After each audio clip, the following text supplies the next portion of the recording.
आपल्याला आपल्या भीतीले खतम करासाठी मन समजून घ्या लागेल.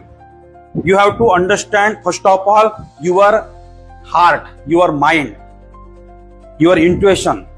अंडरस्टूड? आता मन कसं काम करते पहा. मन दोन आहे. एक हे मन समजून घ्या. आपण मनाचे दोन भाग पाडू. समजा एकच भाग पाडू मन. याच्यामध्ये दोन भाग आहे मनाचे. एक आहे conscious level, CONSCIOUS, conscious level, आणि एक आहे सब कॉन्शियस लेवल. एक आहे बाह्य मन, एक आहे आंतरमन, है ना. आपण शिकत आहोत माइंड. माइंड म्हणजे मन, बरोबर आहे. आता जे सबकॉन्शियस लेवल आहे याला आपण, हे कॉन्शियस लेवल म्हणजे जागृत अवस्था, अजागृत अवस्था म्हणतो आपण. ठीक आहे. मी इतकं बोलण्याच्या मागे एकच पॉइंट आहे का, तर लाईफमध्ये आपलं मन हे खूप मोठी वस्तू आहे. लाईफमध्ये सर्वात मोठी वस्तू काय? आपलं मन. पण आपलं मन जे ट्रेन झालं आहे ते चुकीच्या पद्धतीनं ट्रेन झालं आहे.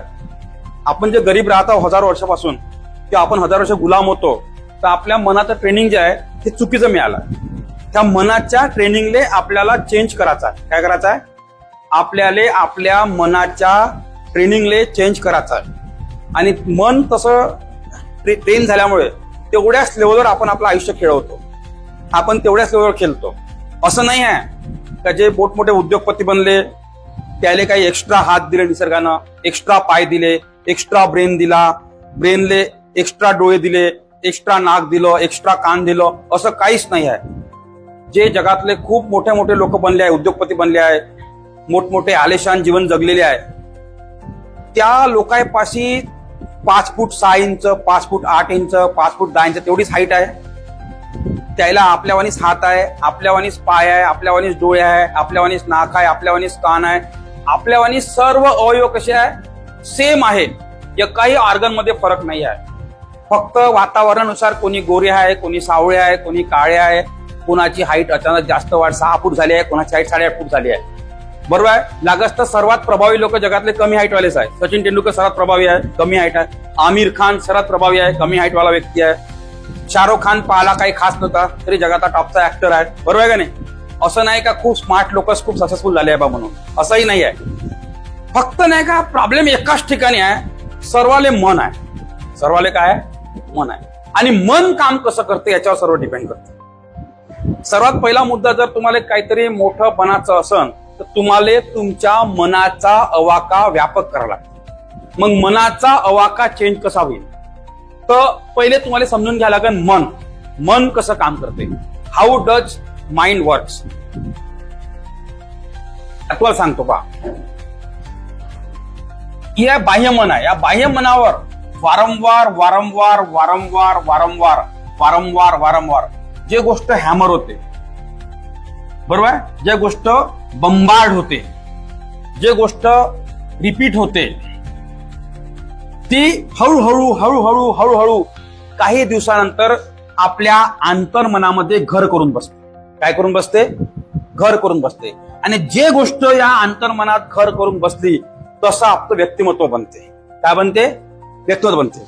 आता आपल्यासोबत घडलं का माहित आहे का? आपल्या पुऱ्या आयुष्यामध्ये आपल्या आज्यापासून वडिलापासून आपल्यापर्यंत काय घडलं? एक गोष्ट घडली.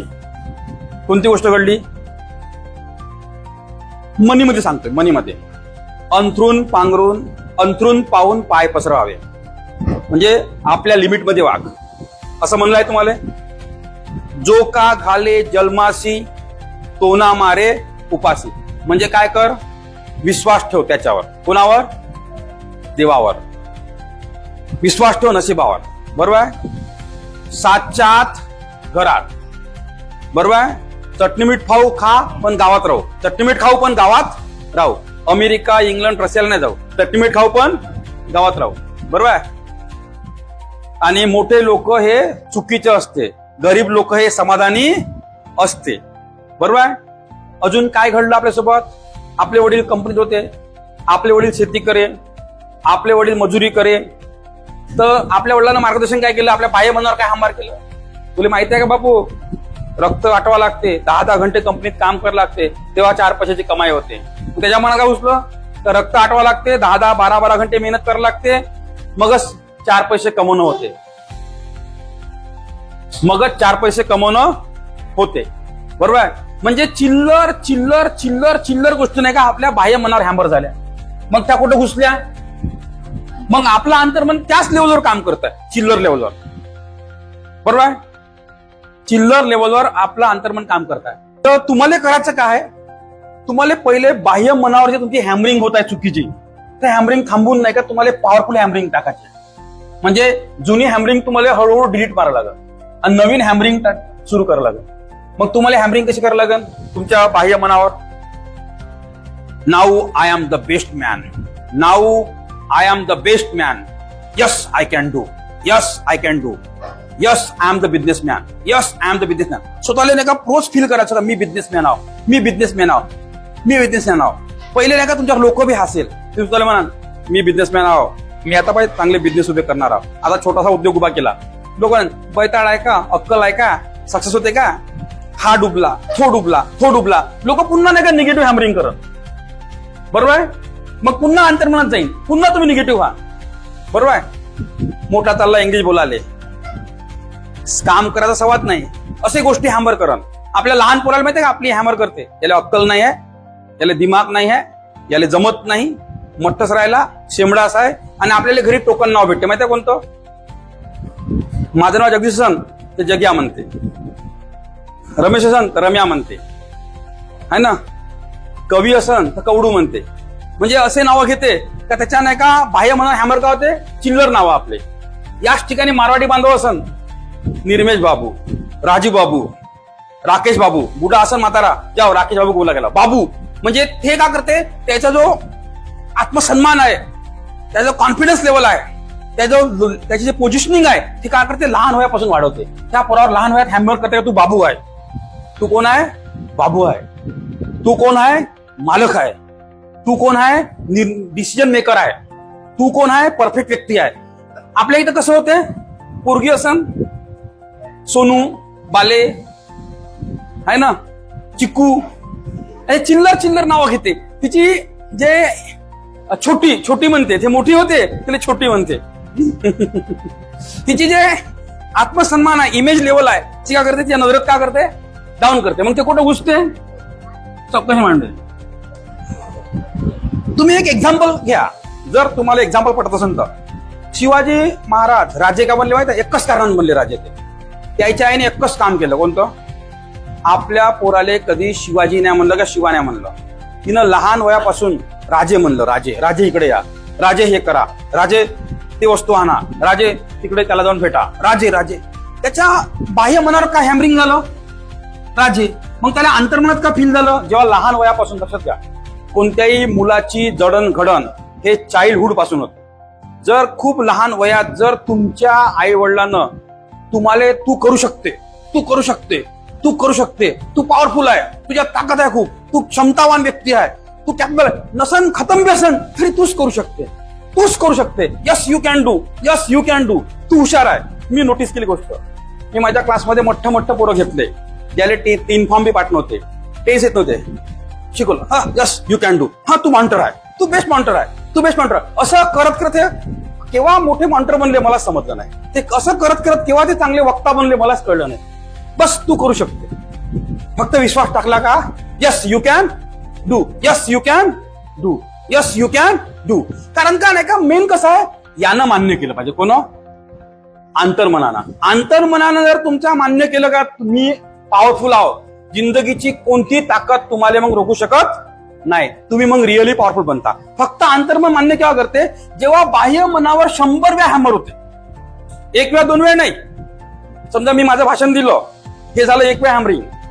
असं माझ्यासारखं भाषण तुम्ही 100 वेळा ऐकायला लागेल. तुम्हाला किती वेळा ऐकायला लागेल? तुम्हाला त्या ग्रुपमध्ये टचमध्ये राहावं लागेल, तुमच्यावर त्या गोष्टी हॅमर झाल्या पाहिजे. आता मग आपल्यातले काही बहुजन पराठी लोकातले काही लोक हुशार निघते, मोठमोठे उद्योगपती निघते, बिथे निघते. ते काऊन निघते माहितीये का? त्याच्या घरी आईवडील राहते गरीब, आईवडील राहते हतबल. त्या पोराला असा सोडते, त्याला कोणीच काही म्हणत नाही कुटुंबात. त्याला म्हणते बाबा तुला जे पटन ते तू कर. आणि ते पोट बदमाश राहते, इच्छक राहते थोडंसं. ते पोट नका डेअरिंगनं काम करते कोणते, आणि तेच पोट मग नेता बनते. पण जेवढे लोक नेता बनले आहे ते सुरुवातीला थोडे डकेट होते, थोडे गुंडे टाईप होते डेअरिंगबाज होते, बरोबर आहे. त्याच्या आईवडिलांनी त्याच्यावर कोणतंच रिस्ट्रिक्शन टाकलं नाही. मग असे पोरं नाही की बेकार मार्गाने लागले तिथेही खतरनाक बनते, आणि चांगल्या मार्गाने लागले तिथेही खतरनाक बनते. कारण त्याच्या बाह्य मनात एक गोष्ट होते का मी करू शकतो, मी त्याला केव्हा ठोकू शकतो. मग तुम्ही पाहिलं नाही तुम्ही माहित ताकद हे का, हे असं यायला असं सल्ट होतो मी, तर असे वाक्य करते माहिती आहे. हे का 2 दिल्या तर साला लाईन दूरतील, असा कसा लाईन दूर देणार नाही. त्याचा कॉन्फिडन्स लेवल काय झाली आहे, भयानक वाढली आहे आणि अंतर्मनात गेली आहे. मग त्याच्या मनात जर एखादी बिझनेस घुसला तर लोक टॉपची बिझनेस म्हणते. पाहिलं का तुम्ही असे लोक, काहीच नाही त्याच्यामध्ये फरक, काहीच नाही. त्याच्या फक्त बाह्य मनानं मान्य रिपीट झालं खूप, तर मी करू शकतो, मीच पॉवरफुल आहो, मीच ताकदवर आहो, मीच हुशार आहो, मी 10 लोकांना हँडल करू शकतो, मी 100 लोकांना हँडल करू शकतो. हे भाव नाही का ते कुठं गेले आहे अंतर्मनात, आणि मग तशी त्याची पर्सनॅलिटी काय ते बनते हळूहळू, आणि ते असे पॉवरफुल बनते. पण जेवढे आमदार खासदार मंत्री बनले आहेत त्या रेकॉर्ड चेक करा तुम्ही जुनावाला, इतिहास चेक करा. भला ते अभ्यासात कमी हुशार असन, पण त्याच्या अंतर्मनानं मान्य केलं का आम्हीच पॉवरफुल आहोत. तुमच्या अंतर्मनानं काय मान्य केलं पाहिजे, मी माझ्या कुटुंबातली सर्वात पॉवरफुल मुलगी आहे, मी माझ्या कुटुंबातला सर्वात पॉवरफुल मुलगा आहे, माझ्या एवढा सक्षम आणि पॉवरफुल माझ्या कुटुंबात कोणीच नाही आहे, म्हणून पूर्ण जबाबदारी कुटुंबाची मला घ्यायची आहे, मला सर्वात जास्त दिमाग वापरायचा आहे, मला सर्वात जास्त ताकद लावायची आहे. हे कोण मान्य केलं पाहिजे, तुमच्या अंतर्मनानं. हे मान्य केव्हा करा, जेव्हा तुमच्या बाह्य मनावर 100 वेळा हॅमरिंग होईल. तर तुम्हाला करायचं काय, मी तर सांगतो तुम्हाला. पहिले तुम्हाला करायचं काय, आता मुद्द्यावर येऊ आपण. पहा, तुम्हाला जर तुमचं अंतर्मन चेंज करायचं आहे, तुम्हाला करायचं काय, पहा, तुम्हाला जे बनायचं ते बनू शकता. फक्त तुमचं अंतर्मनामध्ये ती गोष्ट 100% घुसली पाहिजे. आणि अंतर्मनामध्ये कोणतीही गोष्ट हाल्या 100% घुसत नाही, लक्षात घ्या. अंतर्मनामध्ये कोणती गोष्ट, ते गोष्ट 100 वेळा जेव्हा बाह्य मनावर हॅमरिंग होईल तेव्हाच घुसते. मग तुम्हाला करायचं काय सांगतो, तुम्हाला सांगतो. तुमचं अंतर्मन चेंज करायचं आहे, तुमच्या वातावरण आजूबाजूचं वातावरण चेंज होणार नाहीये, तुम्हाला स्वतःला चेंज करायचं आहे. तुमच्या जीवनाचे शिल्पकार कोण आहे, फक्त तुम्ही आहे. हे मान्य केलं ना. पहिले हे मान्य करा का माझं लाईफ प्रॉब्लेम मध्ये माझ्या आई वडिलांमुळे नाही आहे, माझं लाईफ प्रॉब्लेम मध्ये माझ्या नवऱ्यामुळे नाही आहे, माझं लाईफ प्रॉब्लेम मध्ये माझ्या काका मामामुळे नाही आहे, माझं लाईफ प्रॉब्लेम मध्ये असं जे बी काही आहे इश्यू ते कोणामुळे आहे, स्वतःमुळे आहे. Are you getting my point. तर मग आता तुम्ही तुमची कार्यक्षमता कशी वाढवाल, तुम्ही तुमचं अंतर्मन चेंज कसं कराल, तर बाह्य मनाला सिग्नल द्यायचे. कोणते बाह्य मनाला सिग्नल द्यायचे, पहिले व्हिज्युअलाइज करायचं, मग सांगायचं मी रोज सकाळी उठतो, मला खूप आनंदी महसूस होते, माझा उत्साह खूप जास्त आहे, मी घरातला सर्वात सक्षम आणि पॉवरफुल व्यक्ती आहे, मी कार्यक्षम आहो, मी गतिपूर्वक व्यक्ती आहो, मीच एकमेव व्यक्ती आहो जो घरात काहीतरी वेगळं करू शकतो, बरोबर आहे. माझ्यामध्ये जेवढी क्षमता आहे तेवढी क्षमता माझ्या कुटुंबामध्ये किंवा माझ्या पुऱ्या खानदानीमध्ये कोणामध्येच नाही आहे, बरोबर आहे. मी हुशार आहो, मी खूप मोठे मोठे निर्णय घेऊ शकतो, आता मला पॉवरफुल व्यक्ती बनायचं आहे, मला माझ्या कुटुंबाची दशा आणि दिशा पूर्णपणे चेंज करायची आहे. असं रोज नाही का ध्यान लावायचं आणि 10 मिनिटं बसायचं. Yes I can do, yes I am the powerful, yes I can do. आणि रोज हे फील करायचं, day by day I am getting better and better, day by day I am getting better and better. पुन्हा तुमचं आजूबाजूचं वातावरण तुम्हाला negative करण, पण तुम्ही व्हिज्युअलाइज करायचं, डोळ्यासमोर पिक्चर उभा करायचा तुमच्या टार्गेटचा. टार्गेट ठरवायचं पहिले. सर्वात पहिली गलती आपण बराडी लोक हे करतो की आपल्यापाशी टार्गेट नावाची वस्तू नसते. आपलं टार्गेट फक्त एकच असते बराड्याचं. कोणतं सांगा बरं, जन्माला येणं, बारसं होणं, मग टार्गेट असते आई वडिलांनी शिकवलेलं टार्गेट आहे आपलं, मग नवऱ्याच्या घरी माहित पडणं, मग नवऱ्याच्या घरी माहित पडणं म्हणजे टार्गेट काय आहे, लग्न करणं, बरोबर आहे. मग लग्न झालं दुसरं टार्गेट काय आहे, सर्वात जास्त ताकद आपण कुठला होतो, आपले आई वडील लग्नात लावते, एंगेजमेंट मध्ये, मग लग्नात, मग ते ताकद संपली, कशी ताकद कुठं राहते, नातू झाला पाहिजे, पोरं झाले पाहिजे, जसं काही जनावरांनी होतच नाही. जसं काही कुत्र्याला होतच नाही, मांजराला होतच नाही, डुकराला होतच नाही, बंदराला होतच नाही, फक्त आपल्यालाच होते. बरोबर आहे. आणि जर तिला चुकून पोरं झाले नाही तर जगातली सर्वात पापी बाई कोण? ते. बरोबर आहे. R getting my point. आणि ज्याले पोरं झाले तो पाय अहो का नाही मी मर्द. आता काय पोरं पैदा केल्यानं मर्द होते? R getting my point. असं आहे तर मग करणं एखादी, खोलणं एखादी फॅक्टरी, खोलणं एखादी कंपनी, करणं इतिहासामध्ये नाव, बनणं आमदार, बनणं खासदार, बनणं IAS ऑफिसर. अरे IAS ऑफिसरच्या मुलीने जर एखादी पोरं झाला तिचं लाईफ खतम आहे म्हणते सारे लोक. अरे ते IAS बनली, IAS ते एका जिल्ह्याची बॉस आहे आणि तिचं लाईफ खतम आहे म्हणते. असे मठ्ठ लोक समाजातल्या. बरं, एखादी IAS अधिकारी बनली, तिला जर नवरा सोडून गेला का म्हणते एवढे मोठे पदाधिकारी एकटीच राहते म्हणते, तिला कुटुंब नाही काही नाही म्हणते. अबे ते एकटी राहते ते जगत आहे ना ते जीवन. ते अधिकारी आहे ना, पुऱ्या जिल्ह्याचा बॉस आहे ना तेवाली. काय का अंगरू गंगरू नवऱ्यान का तिचं जीवन बदलणार आहे का? बरोबर. असे इथे अमेरिका, इंग्लंड, रशियामध्ये कहे येते आणि कहे जाते. फक्त इंडियातच नाही होत तसं. अरे गेटिंग माय पॉइंट. तिचं व्यक्तिमत्व पाहन तुम्ही, ती IAS बनली आहे ना, ती अधिकारी बनली आहे ना, तिची पर्सनॅलिटी पाहन तुम्ही, ते टॉपची टीचर आहे ना, तिचं व्यक्तिमत्व पाहन तुम्ही. तुम्ही त्या गोष्टी घेऊन का बसले? अरे गेटिंग माय पॉइंट. तर हे जे आहे ना, ह्या गोष्टी नाही का टाळाच्या आणि आपल्या मनात फील का करायचं? I am the best. काय फील करायचं? I am the best. Yes I can do. Yes I can do. हे भावना. दुसरा मुद्दा, थोडं अंतर्मन चेंज करायचं येतं आणि रोज सकाळी उठून 10 मिनिटं स्वतःला शांत ठेवून करायचं. यस. पूर्ण दिवसभराचं चित्र उभं करायचं आणि दिवसभराच्या चित्रामध्ये मी टॉप कसं राहील हे फील करायचं. कळलं तुम्हाला?